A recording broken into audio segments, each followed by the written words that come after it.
ഓം നമോ ഭഗവതേ വാസുദേവായ. ശ്രീഹരിയേ നമഃ. ശ്രീമദ് നാരായണീയം 15-ാം ദശകം കപിലോപദേശം നമ്മൾ പഠിച്ചുകൊണ്ടിരിക്കുന്നത്. ക്ലാസ് എല്ലാവരും കേൾക്കുന്നുണ്ടെന്ന് വിചാരിക്കുന്നു.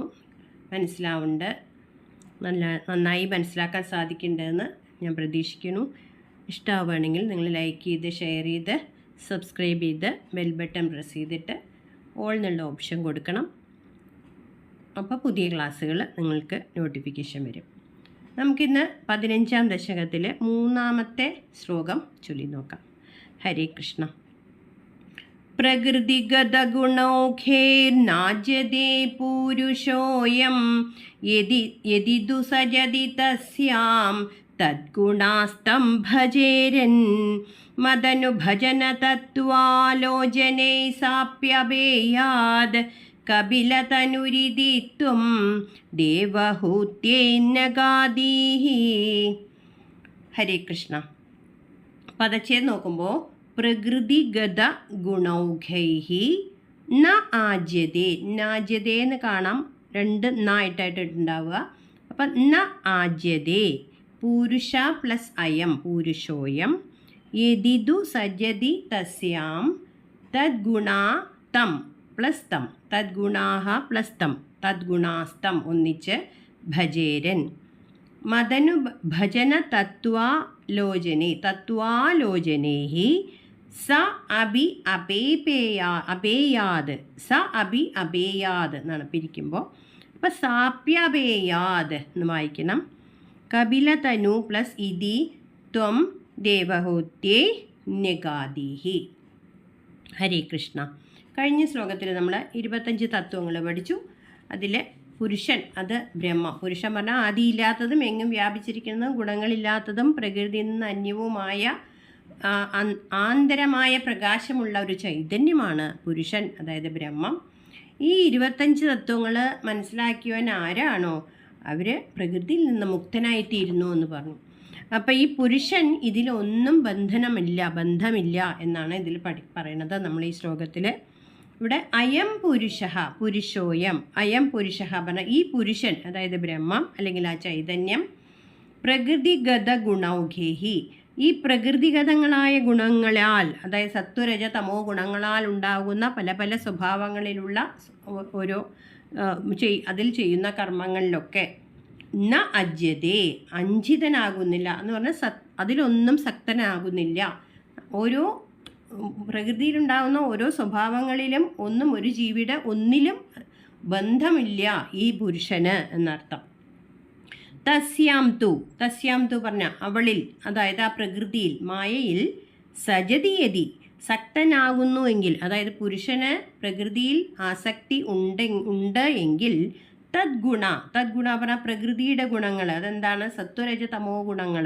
അത് എല്ലാ ജീവികളിലും ഉണ്ടാവും. എല്ലാ ജീവജാലങ്ങളിലും ഈ 3 ഗുണങ്ങൾ ഏറ്റക്കുറച്ചിലോടെ ഉണ്ടാവും. അങ്ങനെ ഈ പുരുഷന് ഈ പ്രകൃതിയുടെ ഗുണങ്ങളിൽ ആസക്തി ഉണ്ടെങ്കിൽ തം ഭജേരൻ അതിനെ ഭജിക്കുന്നവനാകില്ലേ പുരുഷൻ അങ്ങനെ ഒന്നിലും ബന്ധനമില്ല എന്നർത്ഥം. സ അഭി അവളോ, ആ പ്രകൃതിയോ, മദന ഭജന തത്വാലോചന ആ പ്രകൃതിയിൽപ്പെട്ട ആരാണോ അവർ അതിൽ നിന്നും മോചനം ലഭിക്കാൻ എന്നെ അനുഭജിക്കുക, എൻ്റെ തത്വം ആലോചിക്കുക എന്നിവ ചെയ്യുന്നതുകൊണ്ട് അഭേയാത് ഈ പ്രകൃതിയുടെ ദോഷങ്ങൾ നശിച്ചു പോയിക്കൊള്ളും അവരിൽ നിന്ന്. ഇപ്രകാരം കപിലതനുവായ അവിടുന്ന് ദേവഹൂതിയോട് അരുളി ചെയ്തു എന്ന്. അതായത് പുരുഷന് പ്രകൃതിഗതങ്ങളായ ഗുണങ്ങളിൽ സക്തനല്ല. പ്രകൃതിയിൽ സക്തനാവുന്നുവെങ്കിൽ പ്രകൃതിയുടെ ഗുണങ്ങൾ അവനെ ആശ്രയിക്കും അല്ലെങ്കിൽ ബാധിക്കും. പുരുഷന് അല്ലെങ്കിൽ ബ്രഹ്മത്തിന് ഒരു ഗുണങ്ങളും ബാധിക്കുന്നില്ല, ദോഷങ്ങളും ബാധിക്കുന്നില്ല. അത് നമ്മളിൽ ജീവികൾക്ക് അത് ഇല്ലാതാവണമെങ്കിൽ ആ ഭഗവാനെ, ആ ബ്രഹ്മത്തെ ഭജിക്കുക, ഭഗവാന്റെ തത്വങ്ങൾ ആലോചിക്കുക ചെയ്താൽ പ്രകൃതി ഒഴിഞ്ഞു പൊക്കോളും, മായ ഒഴിഞ്ഞു പൊക്കോളും എന്ന് പറഞ്ഞു കൊടുക്കുന്നു. അപ്പോൾ ഭാഗവതത്തിൽ നമ്മൾ പുരുഷൻ പറഞ്ഞ ആ ബ്രഹ്മത്തിൻ്റെ ഗുണങ്ങൾ, അത് പുരുഷൻ പ്രകൃതിയുടെ ഗുണങ്ങളിലൊന്നും ബാധിക്കാതിരിക്കുന്നു എന്ന് പറയുന്നു. എന്നാൽ ആ ചൈതന്യത്തെ പ്രകൃതിയുടെ ഗുണങ്ങൾ ബാധിക്കുന്നില്ല. സൂര്യൻ എല്ലാ പ്രപഞ്ചത്തിനും പ്രകാശം കൊടുക്കുമ്പോഴും ജഗത്ത് സൂര്യനെ സ്പർശിക്കാത്തത് പോലെയാണ് ഈ പുരുഷന് ഈ ഗുണങ്ങളിലൊന്നും ബന്ധനമില്ലാതിരിക്കുന്നത് എന്നാണ് പറയുന്നത് ഉദാഹരണ സഹിതം. അപ്പോൾ ഈ ജീവിയുടെ പഞ്ചഭൂതാത്മകമായ ശരീരം, ഓരോ ജീവിയിലും പഞ്ചഭൂതങ്ങളെ കൊണ്ടാണ് ശരീരം ഉണ്ടായത്. അതിൻ്റെ ഓരോ അണുവിലും ഈ ജീവചൈതന്യമായിട്ട് പ്രപഞ്ചത്തെ ഈ പുരുഷൻ അനുഭവിച്ചുകൊണ്ടിരിക്കുമ്പോഴും തന്നെ ഇതിൽ നിന്നെല്ലാം അകന്നിട്ടാണ് ആ ബ്രഹ്മം, ഇതിലൊന്നും ബന്ധനമില്ലാതെ ബാധിക്കാതെയാണ് ആ പുരുഷൻ ഇരിക്കുന്നത് എന്ന് പറഞ്ഞു തരുന്നു. അതായത് നമ്മളെ പ്രപഞ്ചത്തിലെ ഈ ഇന്ദ്രിയങ്ങളിലൂടെയാണ് എല്ലാം അറിയുന്നത് ഓരോ ജീവികളും. അപ്പം ഈ ഇന്ദ്രിയങ്ങളിൽ കൊണ്ട് നമ്മൾ അറിഞ്ഞിട്ട് അതറിയുന്ന ഈ ശരീരത്തെ ഞാൻ എന്ന് ധരിച്ചു പോയിട്ടാണ് ആ അഹങ്കാരത്തോടെയാണ് നമ്മളിരിക്കുന്നത്. ഞാനാണ് ഇതെല്ലാം, ഇതാണ് ശരി, ഇല്ലാത്തതിനെ ഉണ്ട് എന്ന് പറഞ്ഞിട്ട് നമ്മൾ ധരിച്ചു പോവുകയാണ്. അങ്ങനെ സംഭവിക്കുമ്പോൾ പ്രകൃതിയുടെ ഗുണങ്ങൾ ആ ജീവനെ ബാധിക്കും എന്നാണ് പറയുന്നത്. അതാ നമ്മളുടെ സ്വഭാവങ്ങൾ എങ്ങനെയാണ്? സത്വരജതമോ ഗുണങ്ങളിൽ ഏതെങ്കിലും ഒരു സ്വഭാവമുള്ളവരായിട്ടാണ് എല്ലാ ജീവികളും. ചിലവരിൽ കലർന്നിട്ട് സത്വരജോ തമോങ്ങളിൽ മൂന്ന് തരത്തിൽ കുറച്ച് കൂടിയിട്ടും കുറഞ്ഞിട്ടും കലർന്നിട്ടാണ് ഇരിക്കുക. അപ്പോൾ അത് പ്രകാരം ആ സ്വഭാവങ്ങളെടുത്ത ജീവികൾ ഏതെങ്കിലും ഒരു ഗുണം സ്വന്തമാകുമ്പോൾ അതിനനുസരിച്ചിട്ടുള്ള കർമ്മങ്ങളാണ് അവർ ചെയ്യുക. അപ്പോൾ എല്ലാം നമ്മൾ ചെയ്യുന്ന കർമ്മബന്ധങ്ങൾ എല്ലാം കർമ്മബന്ധമാകുന്നതുകൊണ്ട് സ്വഭാവത്തിന് ചേർന്ന കർമ്മങ്ങളാണ് നമ്മൾ ചെയ്യുക. അങ്ങനെ കർമ്മങ്ങൾ ചെയ്യുമ്പോൾ ഈ കർമ്മഫലം പ്രകൃതിയുടെ നിയമമാണെന്ന്. അപ്പോൾ ആ കർമ്മഫലങ്ങൾ അനുഭവിക്കേണ്ടി വരും. അപ്പോൾ ആ അനുഭവങ്ങൾ നമ്മളെ മറ്റു കർമ്മങ്ങളിലേക്ക് നയിക്കും. അതിൻ്റെ കർമ്മത്തിൽ നിന്ന് കൂടുതൽ കർമ്മത്തിലേക്ക് നയിച്ച് നമ്മൾ പുനരഭി ജനനം, പുനരഭി മനനം, പുനരഭി ജനനി ജഡരേ ശയനം പറഞ്ഞ മാതിരി ജനിക്കുക, മരിക്കുക, കർമ്മങ്ങളുടെ ഫലങ്ങൾ അനുഭവിക്കുക എന്ന് പറഞ്ഞ മാതിരി ഇങ്ങനെ പോകുന്നു നമ്മുടെ ജീവിതം. അങ്ങനെ ഇതിൽ നിന്ന് മോചനം കിട്ടാനാണ് ഭഗവാൻ പറയണത്, മദന ഭജന തത്വാലോചനേ സാപ്യപേയ, എന്നെ ഭജിക്കുക, എൻ്റെ ഭഗവാന്റെ തത്വങ്ങളെ കുറിച്ച് ആലോചിച്ച് ചിന്തിച്ച് മനനം ചെയ്താൽ ഈ പ്രകൃതിയിൽ നിന്ന് മായയിൽ നിന്ന് ഒഴിഞ്ഞ് മോചനം കിട്ടാൻ സാധിക്കും ആ ജീവന് എന്നർത്ഥം. അതായത് മോചനം കിട്ടുക പറഞ്ഞാൽ ശ്രവണം, കീർത്തനം, സ്മരണം, സേവനം, അർച്ചനം, വന്ദനം, ദാസ്യം, സഖ്യം, ആത്മനിവേദനം ഇങ്ങനെയുള്ള മാർഗങ്ങളിലൂടെ നമ്മൾക്ക് ഭഗവാനിൽ ഭക്തിഭാവത്തിൽ എത്താൻ സാധിക്കും എന്ന് പറഞ്ഞു തരുന്നു. അടുത്തത് നമുക്ക് ശ്ലോകം 4 നോക്കാം. 15 4ാമത്തെ ശ്ലോകം.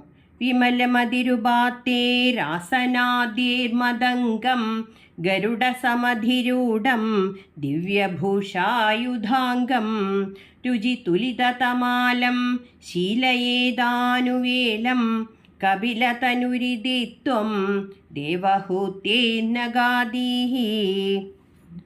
പദച്ഛേദം നോക്കുമ്പോൾ വിമലമതി പ്ലസ് ഉപാത്തേഹി ആസനാദേഹി മദ് അംഗം മദംഗം ഗരുഡ സമധിരൂഢം ദിവ്യഭൂഷായുധാംഗം രുചി തുലിത തമാലം ശീലയേതാ അനുവേലം. അപ്പം ശീതയേതാനുവേലം എന്ന് വായിക്കണം. കപിലതനു പ്ലസ് ഇതി ത്വം ദേവഹൂത്യേ നഗാദീഹി.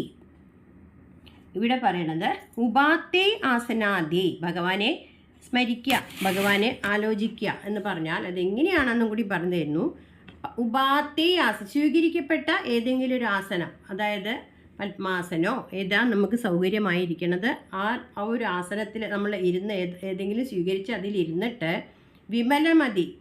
വിമലമായ പരിശുദ്ധമായ ബുദ്ധിയോടുകൂടി മനസ്സോടുകൂടിയിട്ട് ഗരുഡ സമതി രൂഢം പറഞ്ഞാൽ ഗരുഡനിൽ ആരോഹണം ചെയ്തിട്ടുള്ള ഗരുഡൻ്റെ പുറത്തിരിക്കുന്നതും ദിവ്യഭുഷായുധാംഗം ദിവ്യമായ ആഭരണങ്ങളും ആയുധങ്ങൾക്ക് അടയാളം കൊണ്ട് അണിഞ്ഞതുമായ രുചിതുലിത തമാലം, ആ കാന്തിയാൽ തമാലത്തോടുകൂടി തുല്യമാക്കപ്പെട്ട തമാലവൃക്ഷത്തിൻ്റെ ആ ശ്യാമകാന്തി കലർന്ന ഭഗവാന്റെ രൂപം മദംഗം എൻ്റെ രൂപത്തെ അനുവേലം എപ്പോഴും, അനുവേലം പറഞ്ഞാൽ എപ്പോഴും ശീലിക്കണം, വീണ്ടും വീണ്ടും മനസ്സിൽ ചിന്തിച്ചിട്ട് അത് ശീലിക്കണം ഭഗവാന്റെ രൂപം ഉള്ളിൽ വരാൻ വേണ്ടിയിട്ട്.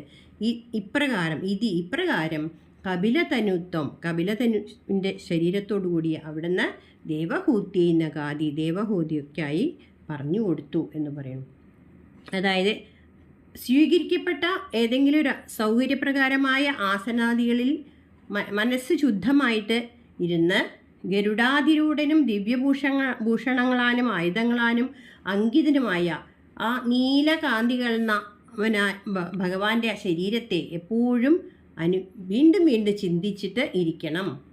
അങ്ങനെ മനസ്സ് ശുദ്ധാക്കണം എന്ന് പറയുന്നു. അതായത് ധ്യാനിച്ചാൽ, നമ്മളിങ്ങനെ ധ്യാനിച്ചുകൊണ്ടിരിക്കുമ്പോൾ അനായാസമായി ഭഗവാന്റെ രൂപം മനസ്സിൽ തെളിയില്ല. അപ്പോൾ തെളിയണമെങ്കിൽ എന്ത് വേണം? മനസ്സ് ശുദ്ധമായിരിക്കണം. അഴുക്ക് പിടിച്ച കണ്ണാടിയിൽ നമ്മുടെ മുഖം നോക്കുമ്പോൾ അത് തെളിഞ്ഞ് കാണാൻ പറ്റാത്തതുപോലെ നമ്മുടെ കാമക്രോധാദികളാൽ കലുഷിതമായ ഈ മനസ്സിൽ നമ്മൾ എത്ര ചിന്തിച്ചാലും ഭഗവാന്റെ രൂപം പ്രകാശിക്കില്ല. അപ്പോൾ ചിത്തശുദ്ധി വരുത്താനുള്ള വഴിയാണ് ഇവിടെ പറഞ്ഞതെന്ന്. സൗകര്യം പോലെ ഒരു ആസനത്തിലിരുന്ന് ഇന്ദ്രിയങ്ങളെ സ്വാധീനപ്പെടുത്തി ഇന്ദ്രിയങ്ങളെ നിയന്ത്രിക്കാൻ കഴിഞ്ഞാൽ മനസ്സ് ശുദ്ധമാകും. അപ്പോൾ ശുദ്ധമായ മനസ്സിൽ ഭഗവാന്റെ രൂപം ധ്യാനിക്കാൻ സാധിക്കും. അത് വീണ്ടും വീണ്ടും ധ്യാനിക്കുക. ഭഗവാന്റെ രൂപം വീണ്ടും വീണ്ടും ധ്യാനിച്ച് മനസ്സിൽ വരുത്തുക. അങ്ങനെ ഭഗവാന് വന്നു കഴിഞ്ഞാൽ, തുടർന്ന് ഭഗവാന്റെ ആസനത്തിൽ അവിടെ ഇരുന്ന് കഴിഞ്ഞാൽ പ്രാണായാമമൊക്കെ ചെയ്ത് മനസ്സിനെയൊക്കെ സ്ഥിരമാക്കാൻ ഉപദേശിക്കുക. അതൊക്കെ ഭഗവാൻ പറഞ്ഞു തരികയാണ്. തീയിൽ പഴുക്കുന്ന സ്വർണം പോലെ അതിൽ നിന്ന് അഴുക്ക് എങ്ങനെ പോണത് സ്വർണത്തിൽ, അതുപോലെ നമ്മുടെ മനസ്സ് ശുദ്ധമായി തീരും.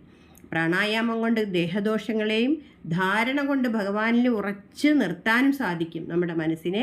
അങ്ങനെ പ്രത്യാഹാരം കൊണ്ട് നമ്മുടെ പാപങ്ങളെയൊക്കെ ഇല്ലാതാക്കിയിട്ട് ധ്യാനം കൊണ്ട് ഈശ്വരൻ്റെ ആ ഈശ്വരവിരോധികളായ രാഗാദി ദോഷങ്ങളെയൊക്കെ അങ്ങോട്ട് നശിപ്പിക്കുക ധ്യാനത്തിലിരുന്ന്. അങ്ങനെ മനസ്സ് ശുദ്ധമാകുമ്പോൾ, മനസ്സ് നിയന്ത്രണ വിധേയമാകുമ്പോൾ നാസികയുടെ അറ്റത്തിൽ ദൃഷ്ടി ഉറപ്പിച്ചിട്ട് ഭഗവാന്റെ രൂപത്തെ ധ്യാനിക്കണം. ആ ധ്യാനിക്കേണ്ട രൂപമാണ് ഗരുഡസമിതി രൂപം, ദിവ്യഭൂഷായുധാംഗം എന്ന് നമുക്ക് ഭഗവാൻ പറഞ്ഞു തരുന്നത്. അങ്ങനെ ആ ഭഗവാന്റെ രൂപം മനസ്സിൽ തെളിഞ്ഞു വന്നാൽ, അത് വീണ്ടും വീണ്ടും ശീലിച്ചാലേ ഭഗവാന്റെ രൂപം ഉള്ളിൽ തെളിഞ്ഞ് വന്ന് ഉറച്ചു നിൽക്കുള്ളൂ. അങ്ങനെ വന്നു കഴിഞ്ഞാൽ ആ ഭക്തൻ പിന്നെ ജീവൻ മുക്ത പദത്തിൽ, ജീവിച്ചിരിക്കുമ്പോൾ തന്നെ മുക്തനായി എന്നർത്ഥം. അത് മരിക്കേണ്ട ആവശ്യമില്ല. ശരീരമുണ്ടെങ്കിലും ശരീരഭാവന ഇല്ലാണ്ടാവുന്നു ആ ഭക്തന്. അങ്ങനെ ആ പരമാത്മാവ് മാത്രം സ്വയം ആനന്ദരൂപമായിട്ട് പ്രകാശിക്കുന്ന അവസ്ഥയിൽ എത്തിച്ചേരുന്നു ആ ഭക്തൻ. അങ്ങനെ ജീവിച്ചിരിക്കുമ്പോൾ തന്നെ ജീവൻ മുക്ത പദവിൽ അദ്ദേഹം ആ ഭക്തൻ എത്തിച്ചേരുന്നു എന്ന് കപിലതനുവായ ഭഗവാൻ ദേവഹൂതിക്കായിട്ട് പറഞ്ഞു കൊടുക്കുകയാണ്. ഹരേ കൃഷ്ണ നാരായണ.